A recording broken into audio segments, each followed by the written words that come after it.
Hi, hello, this is analanguagecoach, your language coach, and today we are going to see together the unit 61.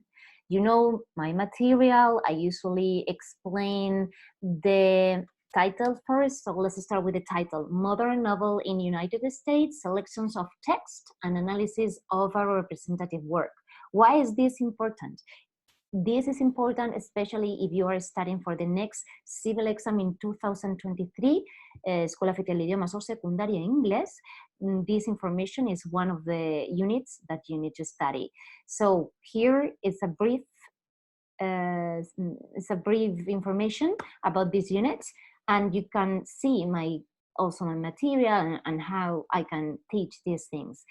So for example, let's start with the as I always explain, you have the index, then you have the bibliography. Why? Because the bibliography that I'm giving you here is for you to expand and do more research on the topic.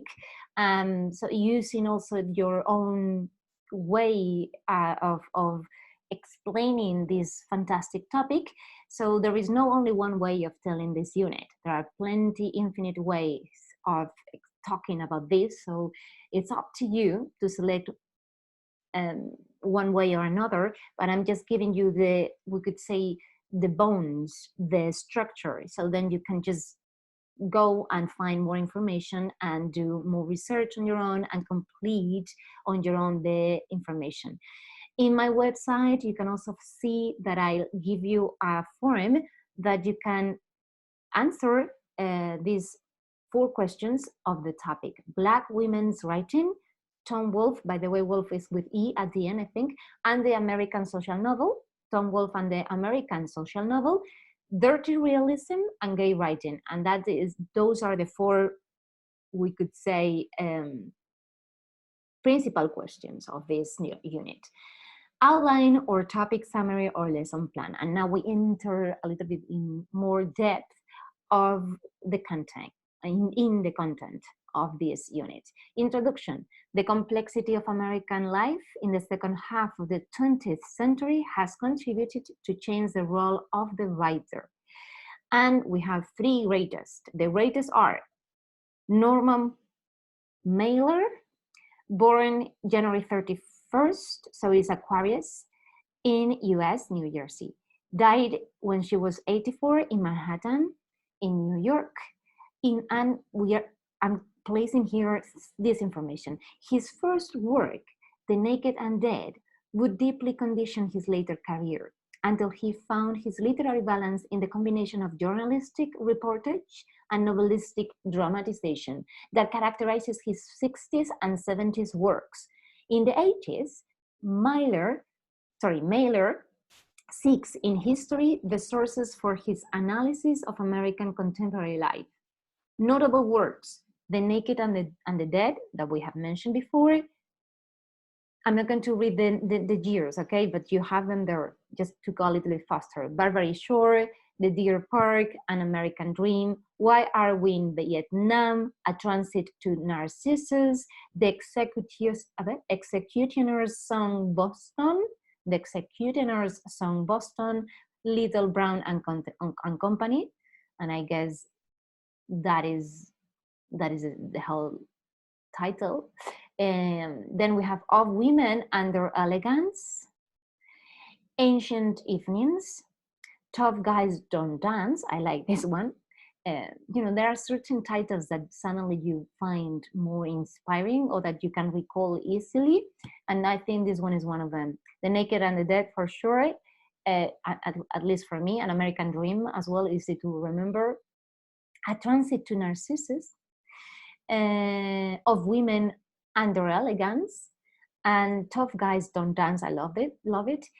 I haven't read it, but I just find it very kind of fun also to just go and read what's going on there. Harlot's Ghost, The Gospel According to the Sun, The Gospel According to the Sun. Interesting. This is another title that I would say, okay, I would like to read. And The Castle in the Forest, The Castle in the Forest, and you can see his picture there. Now we have Saul Bellow, Jewish fiction, And his name, as you can see, sometimes they change their names. This is very slightly changed, but it's Saul Bellow with S at the end, has changed into Saul Bellow. And it's a Gemini, born, and by the way, here I have just missed the R, born in the 10th, on the 10th of June, 1915 in Quebec, Canada, died on the 5th April 2005, so when he was 89, in Massachusetts, US. The outbreak of Jewish fiction took place after the Second World War, and his work, I'm just going to name some things related to his work, Bellow's works, with a focus on the 1920s and 1930s Jewish culture and on moral questions, has developed from the picaresque tones of his 50s works to the political disillusionment of Herzog. He received the Nobel Prize in 1976, and I think it was because of that, that novel, the Herzog, yes. And then we have his work here, Dangling Man, The Victim, The Adventures of Augie March, Seize the Day, I like this title, Henderson the Rain King, Herzog, Mr. Samler's Planet. I found also this one interesting, Mr. Samler's Planet. Humboldt's Gift, The Dean's December, More Die of Heartbreak, A Theft, The Bellarosa Connection, The Actual, and Ravelstein. We continue with the other ones that they have been called the greatest, and this one, the last one, is a Black fiction, James Baldwin. He's Cancer, as you can see. He was born the 2nd of August in New York City in 1924. He died when he was 63 in France. The rise of Black power and of the civil rights, another misspelling there, of the civil rights movement contributed to the discovery of Black writers.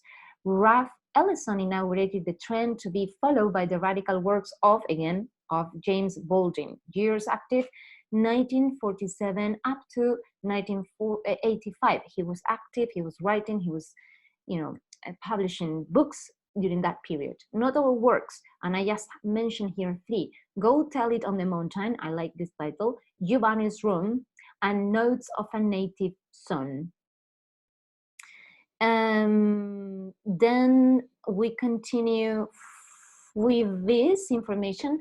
1960s up to 1975, so social background. The 60s involved a deep revolution at every level of American experience in coincidence with a period of economic prosperity. Developments in fiction. Realism coexisted with a counterculture that altered the form and contents conventions of fiction. Documentary novels and fabulation are among the new paths undertaken. The writer at work, and then here I mentioned some of these writers and the principal novel. Joseph Heller, Catch-22, his Taurus. He was born in New York. He also died when he was 76 in New York. This tale of madness, Catch-22, this tale of madness transfers the mentality of the 60s into a wartime scenario to perform a critique of Western culture. Interesting, critique of Western culture. And then we have Kurt Vonnegut and Slaughterhouse 5. Slaughterhouse 5, he's a Scorpio, and he was born in November 11th in Indianapolis, in Indiana, US, died in April 11, 2007, age 84, New York City, US. Through this work, Vonnegut questioned traditional reader responses to fiction. And if we keep reading, we have another one, Thomas Pynchon, his Taurus, May 8th, age 85, and he lives in New York. He's still alive. Pynchon combines deep and careful research with complex plots to produce novels whose structure defies the convention of realism. And I'm not giving you here any name of his work. I mean, I have mentioned with Joseph Heller, Katsunde 2, Kurt Vonnegut, Slaughterhouse 5, and with this, I think I have missed Thomas Pynchon. I'm not giving you anyone here. Well, by the way, I might place it in my website, okay? Just for you to remember that. One novel from him. Coexisting trends. Let's talk about the trends. The novel of manners and the political novel were trends that evolved in a parallel way to the most innovative ones. So in 1975 to 1990s, America in the 1980s and early 1990s, the period features a return to conservative social and political positions with ups and downs in economy. Fictions in the late 1970s up to now, the period is dominated by the postmodernist boom, the birth of dirty realism, and the breakthrough of Black women writers. The writer at work. Then we have Tom Wolfe, as you could see, and as I told you before, is with E at the end. And his real name is Thomas Kennerly Wolfe Jr. And he is, as you can see, he's Pisces. He was born in March the 2nd in 1930 in Virginia, US, died in 14th of May 2018, and age 88, New York City. Wolfe defends a social American novel constructed through a combination of novelistic techniques and journalistic field work. And then we have the Bonfire of the Vanities. You can probably have heard this novel, because it has become also a movie. The Bonfire of the Vanities. Bonfires, como una hoguera, ¿vale? The Bonfire of the Vanities, 1987. Ambush at Fort Bragg, 1996-7. A Man in Full, 1998. I Am Charlotte Simons, 2004. And Black Blood, 2012. And then you probably know her already because I talked about her in the short novels, or even stories, American stories. So Joyce Carol Oates, Geminis, was born on the 16th of June 1938, 83. Sorry, so she's still alive. Through the cultivation of Gothic romance, Oates verbalizes her strong feminist positions. And now we are going to read together the principal work from the 60s till the 90s, but there are more obviously in the 20s. She's still alive, and I told you before that you can find master classes of her online. She was in a very famous kind of advertisement and an advertising campaign that they were doing with different authors, and one of them was her. With Shuddering Fall from 1964, A Garden of Earthly Delights, Expensive People, Them, Wonderland, Do With Me What You Will, The Assassins, Child World, probably. I don't know if this is a misspelling. Probably it's a misspelling because probably it's Child World, I guess. Son of the Morning, Kibel, Unholy Loves, Bellflower, Angel of Light, 1981, A Bloodmoor Romance, Mysteries of Winter Thorn, Solstice, Maria, Maria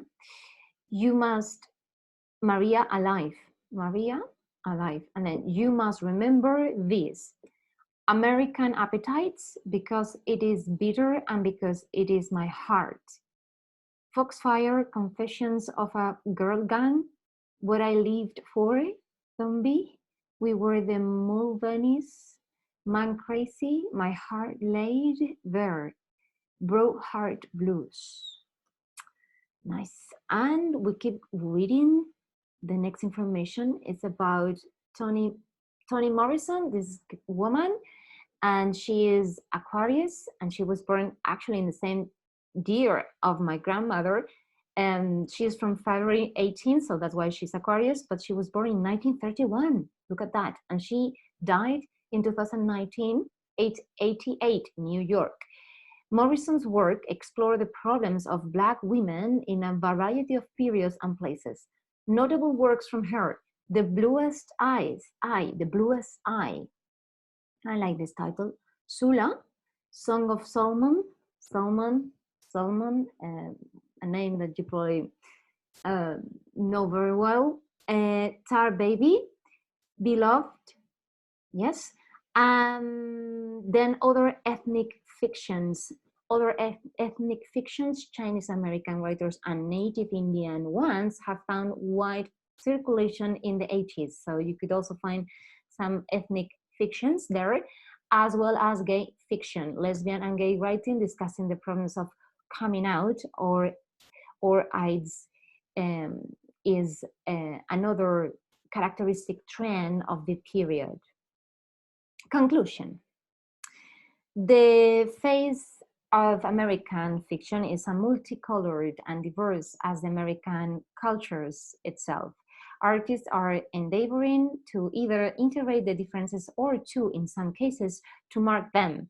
But in either way, this double tension has proved extremely fruitful, and chances are that it will continue to do so.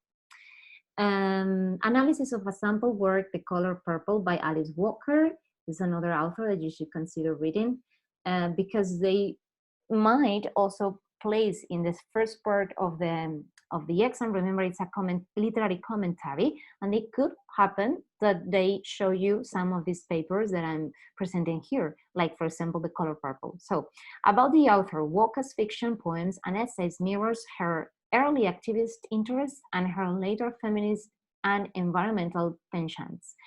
The background to the story: the novel discusses two periods on the history of Black American women, that of slavery and that assimilation. The structure of The Color Purple: this novel is structured in 90 letters written by Sally and her sister Nettie. Actually, I think one of the exercises that I did for the civil exam was based on this novel, and it was very easy to understand that it was The Color Purple because of the two characters that appear in the text, also because of the way everything was being described. And so, you know, it's interesting knowing these novels or short stories or any theater play that I'm presenting through these videos. If you read them, it's going to be easier to identify the text that they actually give you in the first part of the exam, I mean. Themes and their projection into character. The way a group of women fight their social conditioning constitutes the thematic gist of this work. And conclusion, the relevance of this novel lies in its treatment of themes which are not only racial or feminist, but universal. And that's why it has been selected, okay? Because it's not only about being Black woman, being feminist and racial issues. It's also about she talks about things that are universal. And that's it. With this, we have finished. I hope that you found this interesting. And if you think so, please subscribe to my channel and comment something below. Let me know what are you doing these days with the civil exam, and I'll see you next day. Bye bye.